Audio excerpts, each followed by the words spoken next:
8:47, September 14th, 1943, near Altavilla, Italy. The sun had climbed just high enough to turn the broken glass in the warehouse windows into pale knives of light.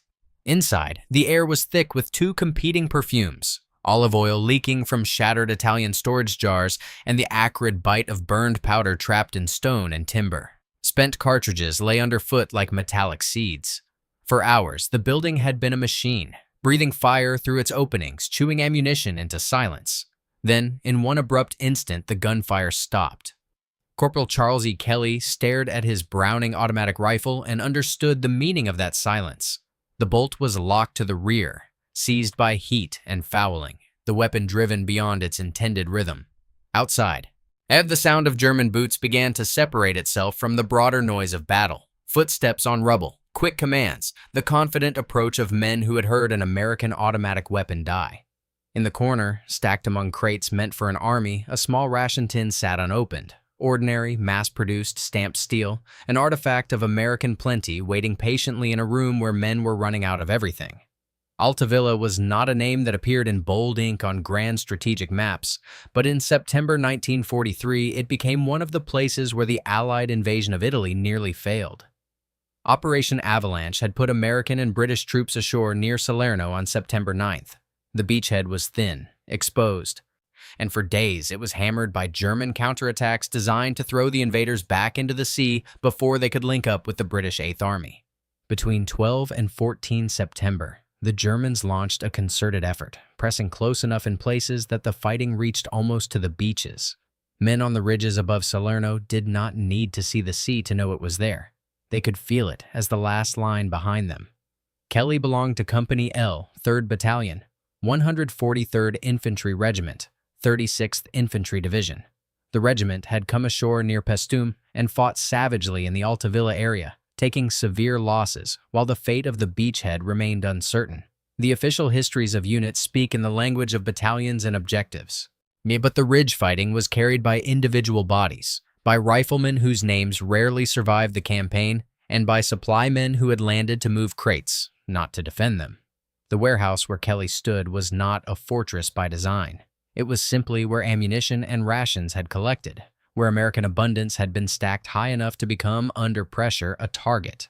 The Germans advancing on that storehouse expected something familiar. Their doctrine centered on the machine gun as the anchor of the squad. The MG-42, notorious for its high cyclic rate, was built to dominate ground with a dense cone of fire.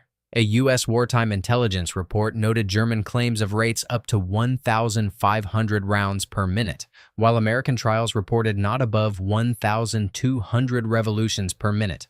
And it emphasized that such speed demanded controlled bursts and skill to keep the weapon on target. It was a weapon that could make men feel hunted by sound alone, an instrument of pressure meant to force collapse. The German soldiers coming closer to the warehouse expected the usual outcome, an American position that would weaken when its automatic fire failed, defenders who would pull back when the central weapon overheated or ammunition ran dry. Kelly's reality was different, and it had always been different. Time described him months later as a thin-faced, red-headed 23-year-old from Pittsburgh, one of 7 brothers, all in service. Already seasoned by weeks of combat in Italy, he was not presented as a polished symbol. He was presented as a survivor who had been pushed into the narrowest margins and kept moving.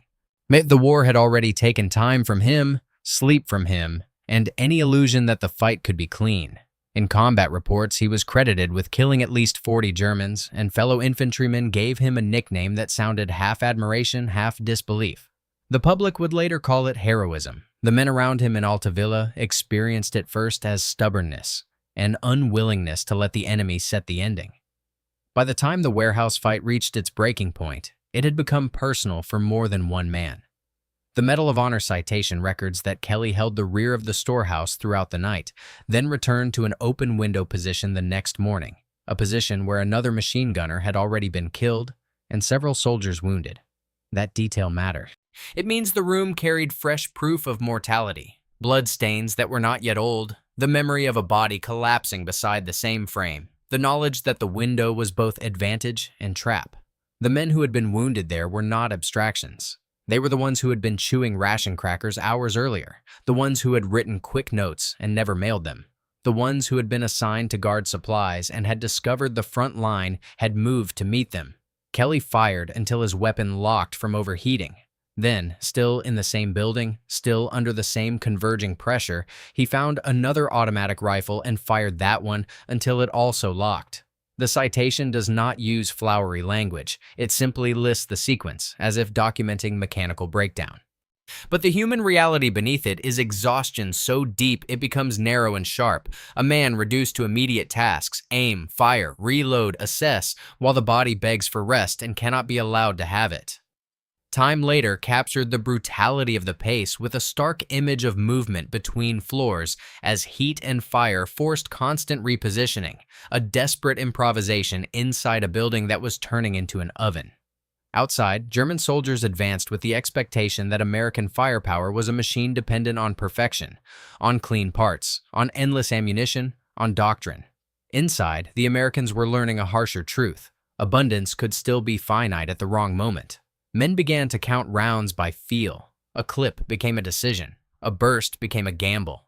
The supply point that represented American industrial reach now felt frighteningly small. One building on an exposed flank, a handful of men, a few windows, and a growing certainty that the next rush might be the last. That was when Kelly turned toward the crates that had been packed for a different kind of war. He grabbed 60mm mortar shells, ammunition designed to be fired from a mortar tube, not thrown by hand, and pulled the safety pins. In the ordnance technical data for the 60mm high-explosive M49A2, the filler weight is listed at about 0.34 pounds of TNT, contained in a projectile that weighs just over 3 pounds. Those numbers are clinical. In a man's hand, in a second-story room, they become something else. Cold steel, sudden weight, and the terrifying knowledge that the engineers never meant for this to happen this way. The first hand-thrown shell detonated among the attackers and killed at least 5, according to the citation. The effect was not simply physical, it was psychological. The Germans had trained for grenades, for rifle fire, for the predictable sequence of assault and suppression. They had not trained for mortar bombs falling from windows like improvised thunder. In that moment, their expectation of the American soldier as procedural and brittle cracked against something older and more primal, the will to survive by any means, even if it meant turning a supply crate into a weapon rack. Inside the warehouse, the personal stories tightened like wire. Somewhere nearby, a wounded man tried to stay quiet so he would not draw fire. Somewhere in the dark recesses of the building, a supply clerk, trained to stack boxes and tally counts, held a rifle and waited for footsteps on the stairs. The dead gunner at the window was no longer a soldier. He was a warning. And Kelly, already known for volunteering into danger, moved deeper into that role until it became almost absolute. Not just a man fighting, but a man absorbing the enemy's pressure so others could breathe.